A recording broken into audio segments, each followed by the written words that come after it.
here in studio. Is there a bit of gambling going on here that you have gone from a position whereby you were saying, OK, we'll have to start balancing the books by 2025. We can't keep borrowing indefinitely. And now you're talking 7 billion deficit in that year?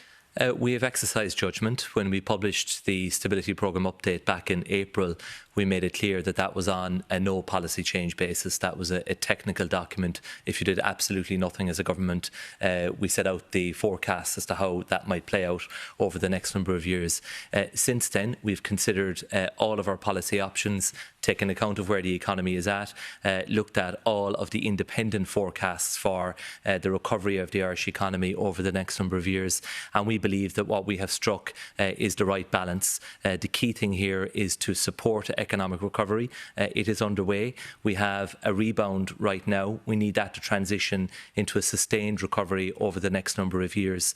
And we also need, of course, to carefully and gradually unwind the exceptional COVID-related expenditure, which we will do, help people to return to work and gradually reduce our deficit to a sustainable position. And we believe the framework... How much of this is really political rather than economic, and that you don't want to go into the next election, even if it's years away, facing a situation whereby you've been cutting back on supports and you may have put up taxes? Haven't you promised here effectively something that is looking to keep you in power after the next election?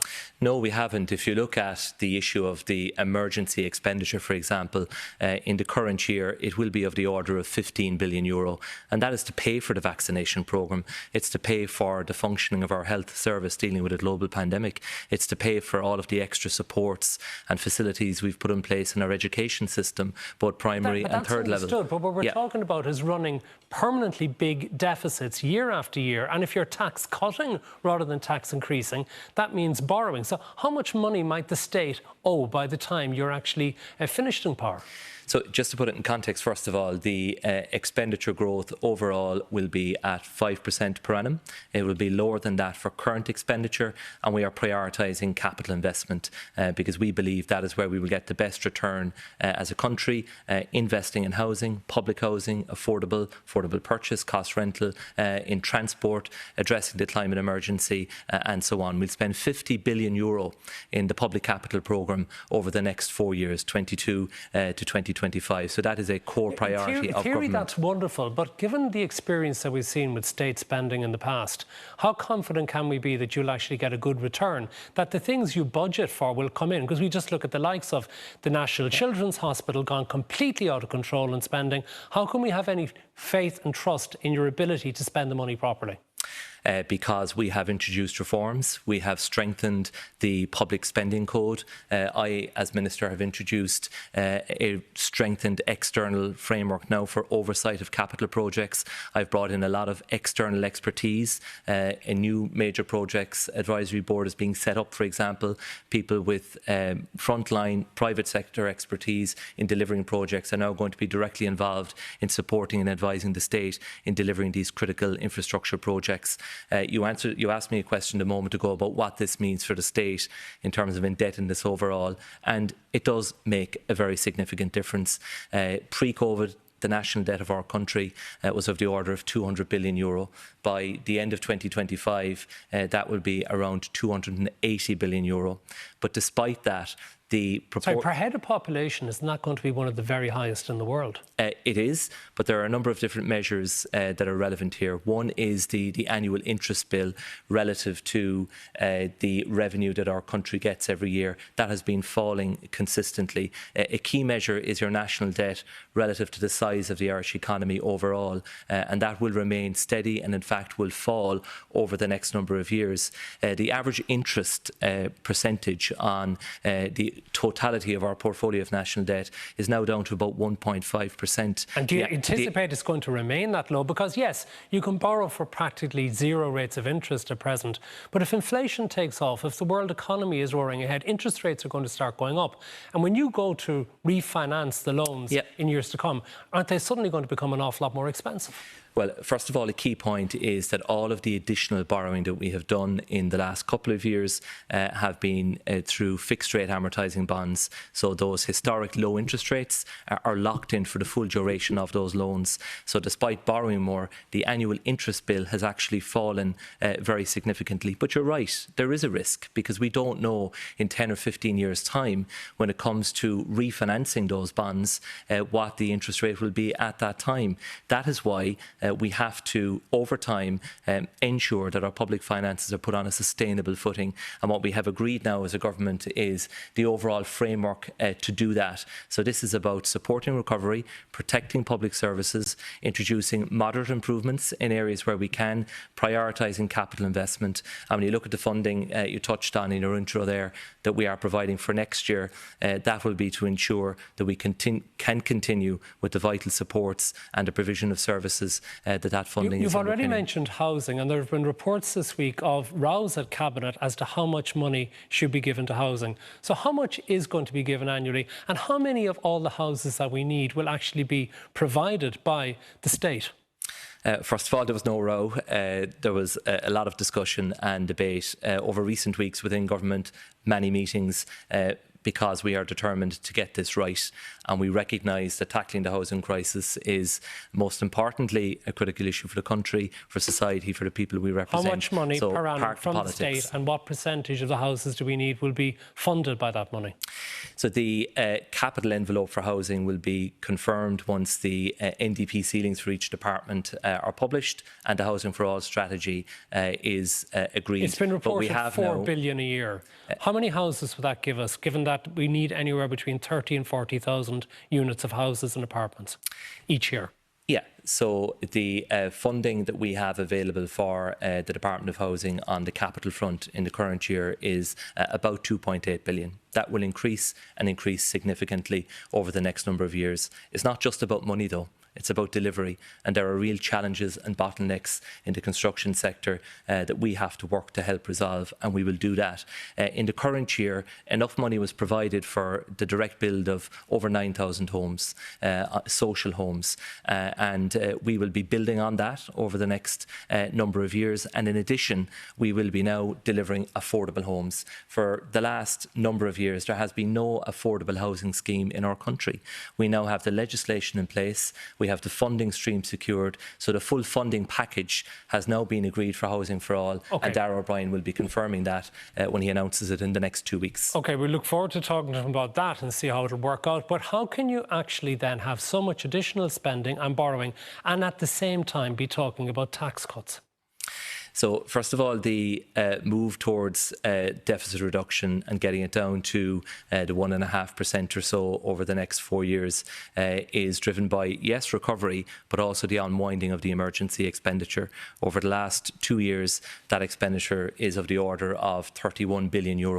So it will be very important, and it will fall to me, and it won't be an easy job to unwind that carefully and gradually in a way that doesn't damage the recovery, and that will be my focus.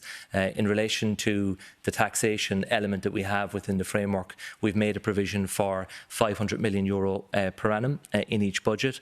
That is only a fraction of the total envelope for the budget day package. So, for example, in the budget in October coming, the current estimate is it will be of the order of €4.7 billion, and only 500 million of that will be for taxation. So in any given year, there will be taxation measures. You have schemes, for example, that are due to expire that you may wish to extend, such as the Help to Buy scheme, which is so relevant for many first-time buyers. And when it comes to income tax, if you do nothing repeatedly to your income tax system over time, if you have a static income tax system, then as incomes rise, in real terms, that is a tax increase. So you do need to address that issue. And in our country, people earning €35,000 a year entered a higher rate of tax at 40%, plus PRSI, plus USC. That is an issue that this government is determined to make progress on incrementally in a modest way. OK, well, one of the things, before we get to COVID, one last thing on tax, corporation tax. Pascal Donoghue seems absolutely determined to defend this 12.5% corporation tax rate, despite major international pressure for us to fall in line.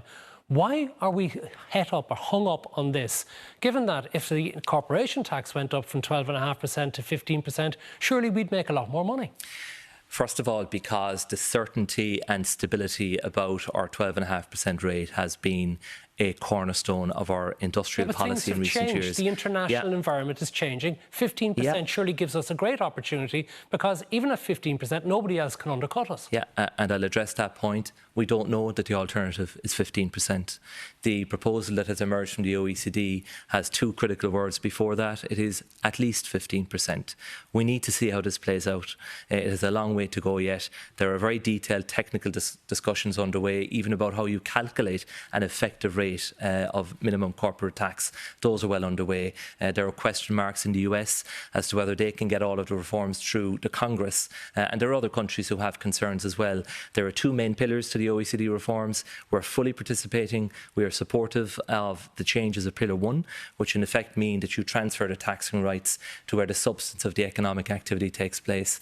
And that is in line with a lot of the reforms we have introduced as a country in recent years. The second one is about the minimum effective rate. And at the moment, we're being asked to sign up to an unknown. And we're not going to do Minister, that. Doesn't this have the look like we're kowtowing to major multinational corporates, that we're trying to leave them off the hook, almost as we're so delighted to have them here providing employment, but we're actually not getting what their fair share of taxes that they should be paying, and we're actually looking as if we're some sort of tax haven for them internationally? Yeah, we're absolutely not that. Yes, we are delighted to have them here, providing hundreds of thousands of real jobs in the Irish economy, helping people pay their rent, pay their mortgage, look after their families, and they may make an enormous contribution to our corporate tax take every year as well. And when it comes to the debate about the effective rate, in Ireland, yes, we have a low headline rate, but we have a wide base that it is applied to, and the effective rate is actually very close to our headline rate.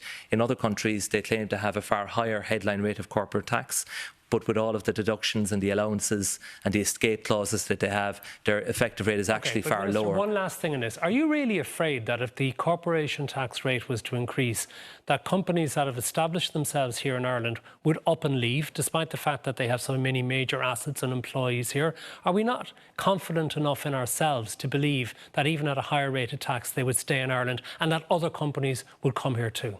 Yes, we are confident in the totality of the offering that we have for inward investment. And when you listen to Martin Shanahan of the IDA and others who are out there selling Ireland, they always make the point that tax is important, but it is only one ingredient in that overall offering. And as I said earlier on, the certainty and stability about our 12.5% rate has been a really important ingredient in the success we have had. And make no mistake about it, this is a debate about jobs, and it's a debate about tax revenue. And other countries look at Ireland with envy about what we have achieved. So we should move very carefully in making any changes. But we are fully participating in the process, and we'll see how it plays out. Something else that's about jobs is the return of indoor dining and drinking in the hospitality sector, given that there are so many jobs associated with that as well. You've moved slowly towards a position of reopening under limited circumstances, but is even that perhaps now a danger, given the surge that we've seen in new COVID-19 cases, just fractionally short of 1,000 new cases today? Is it, despite all of the conversation of recent weeks, now becoming a big risk to do this? Delta is a real threat. You know, this virus just continues to mutate and to change, and this variant is highly transmissible, as we know. But the fundamental difference between now and a year ago is the vaccination programme. And while the link between contracting the virus and ending up in hospital and becoming very ill is not completely broken, it has been seriously weakened, and we are seeing that play out internationally. So we are in a much stronger place now, with over 70% of adults having had one dose, almost 60% fully vaccinated. By the end of September, the expectation is that everyone who wants a vaccine will be fully vaccinated. So we're making tremendous progress. But what if the numbers in hospitals start going up, and if we start filling up again the intensive care units and the hospitals can't cope? Would you be prepared to sanction, as part of the government, a further tightening of restrictions again? We won't, under any circumstances, countenance the public health system coming under the same pressure that it did at the beginning of this year. What does that mean? We're not going back there. It means we will protect.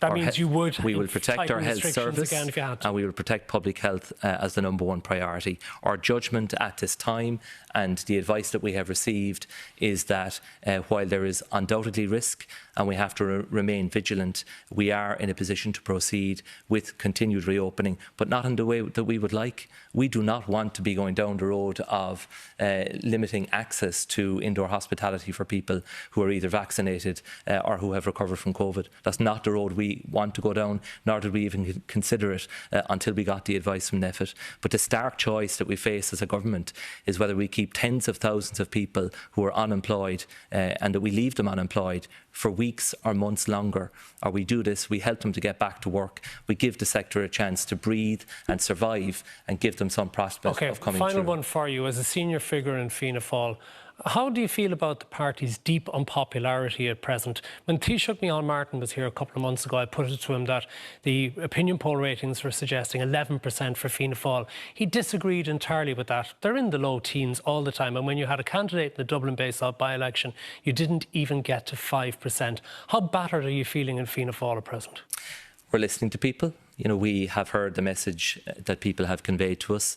It was a very difficult by-election for Fianna Fáil. We had a really good candidate in Deirdre Conroy. She did the very best that she could, and it wasn't our day. And we have to listen to the messages that people have given to us. The Taoiseach has now agreed to a special meeting of the Parliamentary Party, hopefully an in-person one, if the restrictions allow that, where we can have a full, open and frank discussion.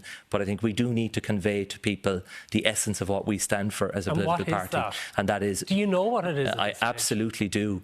That is good quality public services in healthcare, in the provision of housing, going back to what we did as a party in government over many decades, building homes for people.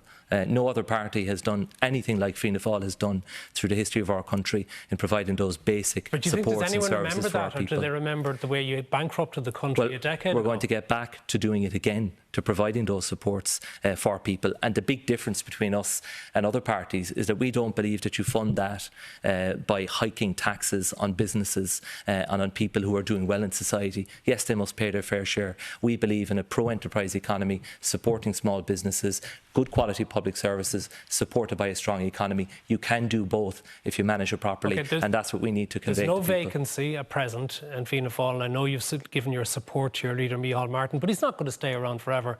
Would you like one day to be leader of Fianna Fáil? I haven't gone there, Matt. Don't tell me you haven't thought about it. Look, I haven't gone there publicly out of respect for Micheál Martin as Taoiseach. When the issue arises and a vacancy is there, I'll make my views known. But I think it is disrespectful to the incumbent if you start putting up your hand before any vacancy arises. We'll take that as a yes. So our thanks to Minister for Public Expenditure and Reform, Michael McGrath. After the break,